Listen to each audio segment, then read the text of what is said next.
O deputado federal Pedro Quintela, do PSDB, Pedro Vilela, melhor dizendo, do PSDB, é um dos nossos entrevistados. A gente conversa com ele daqui a pouco, ainda nesta edição de Conjuntura. Agora a gente conversa com o engenheiro Álvaro Menezes, ele que é consultor ambiental e é também diretor nacional da ABS.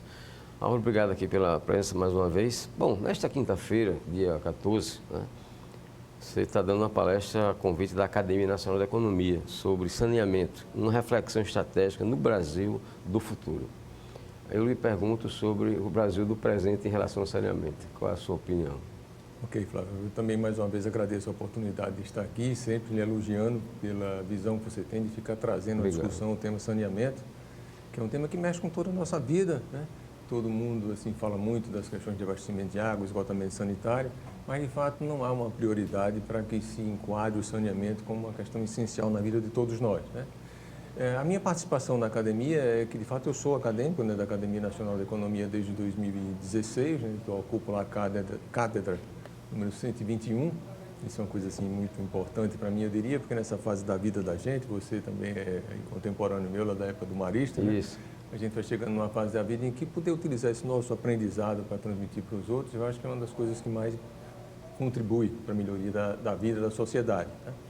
E eu diria que assim, o saneamento hoje no Brasil, mesmo que a gente vá tratar dessa visão de futuro lá na academia na quinta-feira, ele vem, eu diria, dando sinais de que, apesar das dificuldades que a gente enfrenta com um ano atípico do 2020 com a Covid e agora quando 2021, que provavelmente vai ter as mesmas dificuldades que também 2020 apresentou, ele vem dando sinais de que algumas mudanças poderão acontecer, né? E acho que o estado de Alagoas, como a gente já comentou em algumas outras oportunidades com você, se destaca pelas mudanças que já implantou aqui. Eu acho que aproveitando as oportunidades que o próprio setor de saneamento oferece, que a própria legislação que o Brasil já tinha oferece e a legislação nova oferece, eu acho que 2021 poderá trazer indicativos de mudanças nos modelos de gestão, na facilidade de acesso aos serviços e nos avanços em busca das metas de universalização.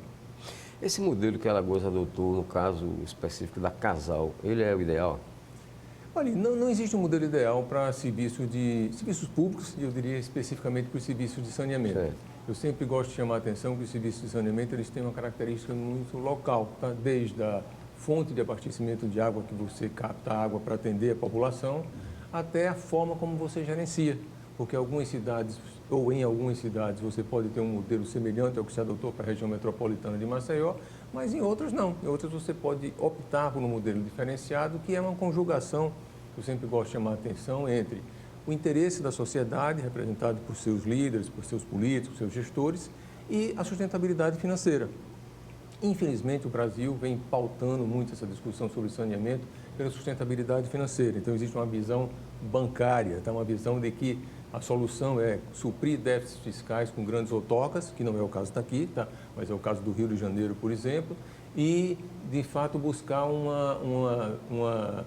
eu diria assim, uma visão financista para o setor de saneamento, que precisa ter, sim, o setor de saneamento, como qualquer serviço público, precisa ter sustentabilidade financeira, mas o setor de saneamento ele tem características de atendimento universal, né? Todo mundo precisa de água e esgoto, que faz com que seja necessário você avaliar direitinho em cada localidade como essa sustentabilidade financeira se dará. Por exemplo, que tipo de subsídio vai ser necessário? Porque se a gente fala do norte, fala do nordeste do Brasil, e isso existe também no Sudeste e no Sul, mas a gente fala das situações mais complexas, a pobreza é muito grande. Então, as pessoas que não têm como pagar pela tarifa de água não terão água?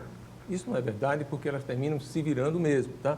E aí se aproveitam da ineficiência dos serviços públicos e terminam usando clandestinamente ou de forma irregular o abastecimento de água, e isso causa mais problemas para elas do que, de fato, benefícios. No caso da concessão, né, que foi autorizada no ano passado, um fato surpreendente. O Estado esperava arrecadar uns 500 milhões, terminou arrecadando mais de 2 bilhões. Isso. Né? Como é que se explica isso? Essa outorga, de fato, é um caso bem interessante desse tipo de estudo, né? Os estudos para concessão, como estudos para PPPs, do modelo clássico, como a gente chama, elas podem ter essas variantes de apresentação de outorgas que se baseiam vamos dizer de modo geral, na tarifa que você tem disponibilizada na localidade para você gerar uma receita que cubra aquela outorga e também pela ineficiência que você vai suprir com a melhoria da qualidade do serviço. A região metropolitana de Alagoas, aí falando especificamente de Maceió, tá? Tem uma tarifa excelente, eu às vezes digo brincando que é uma tarifa em libra esterlina. Se você for olhar a média de tarifa da Casal para Maceió, ela supera os R$ 6,50 por metro cúbico, é muito boa, tá? E há uma ineficiência muito grande aqui, uma necessidade de melhoria muito grande. Isso conjugado deu aos participantes do leilão a visão de que eles poderiam avançar com uma outorga que começou estimada em 15 milhões pelo BNDES. O governador, no dia do discurso lá do leilão, ele falou após o leilão que esperavam 300 milhões, a melhor das hipóteses 500, como você falou, e apareceu 2 bilhões e meio, 2 bilhões, tá?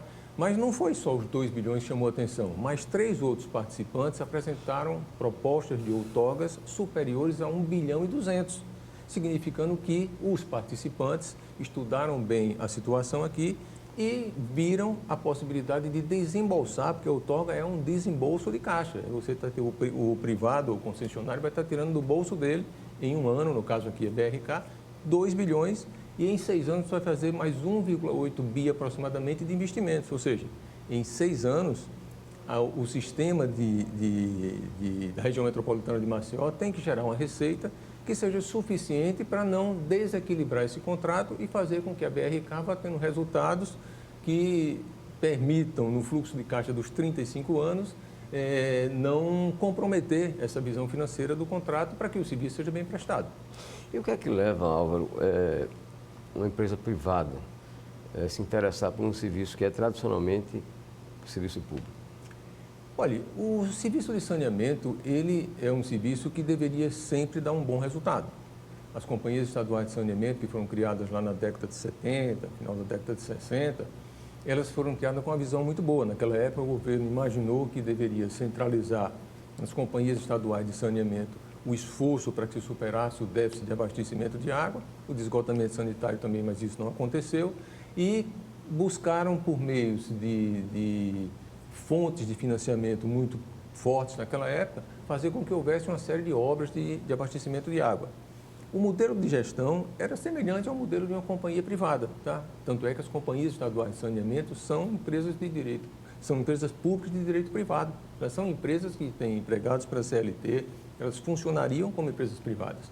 O problema é que ao longo do tempo, com as mudanças que aconteceram e com as interferências que infelizmente acontecem de político a político, as interferências na gestão, elas foram perdendo muito da sua capacidade de sustentabilidade financeira. A perda também de valor tarifário aconteceu ao longo do tempo e isso comprometeu também. Então, o serviço de saneamento prestado pelos públicos, ele é um serviço insustentável, tá? E quando eu digo isso, eu sempre gosto de chamar a atenção, já fiz isso com você também, que eu passei 30 anos em companhia estadual de saneamento. Tudo que eu aprendi na vida, tudo que eu tenho, devo a companhias estaduais de saneamento. Não estou dizendo que elas foram as piores coisas do mundo. Eu só estou dizendo que elas precisavam mudar porque elas estão insustentáveis na maior parte dos casos. Então, o serviço de saneamento é extremamente viável. Olha, vender água pode ser ruim, Flávio? Não pode ser ruim. Todo mundo precisa de água. Se você melhora a eficiência, reduz as perdas, combate o uso indevido da água, então você vai ter um serviço melhor. Tanto é que no Brasil a gente tem melhorias visíveis de locais onde o privado passou a operar. Por quê? Qual é a diferença do privado? O privado ele trabalha em função do que abominam, que é o lucro, que é uma coisa normal. Precisa ter lucro, você precisa ter lucro no seu negócio, se eu tiver um negócio, precisa ter lucro para a gente sobreviver, para a gente tirar o que nos sustenta e o que sustenta todos que trabalham com a gente, se for o caso de uma empresa. No caso da empresa privada concessionária de saneamento, ela vai visar exatamente aquele resultado financeiro que vai permitir com que ela faça, por exemplo, aqui, um desembolso de 2 bi de outorga em 12 meses, comece a investir e se sustente. Se sustente para fazer com que na sua casa chegue água todo dia e o esgoto seja coletado e levado para uma boa estação de tratamento, na minha casa e na casa de todos, incluindo aí a universalização que o governo propôs muito bem. E como é que fica o consumidor nessa história? Quais são, digamos, as vantagens para o consumidor? A primeira vantagem que há para o consumidor é a regularidade na qualidade da prestação do serviço. Só que isso está condicionado também ao papel do ente público. Por quê? Todas as vezes que você tem um privado, seja numa concessão como a daqui ou num outro modelo qualquer operando, tem que ter regulação e tem que ter fiscalização.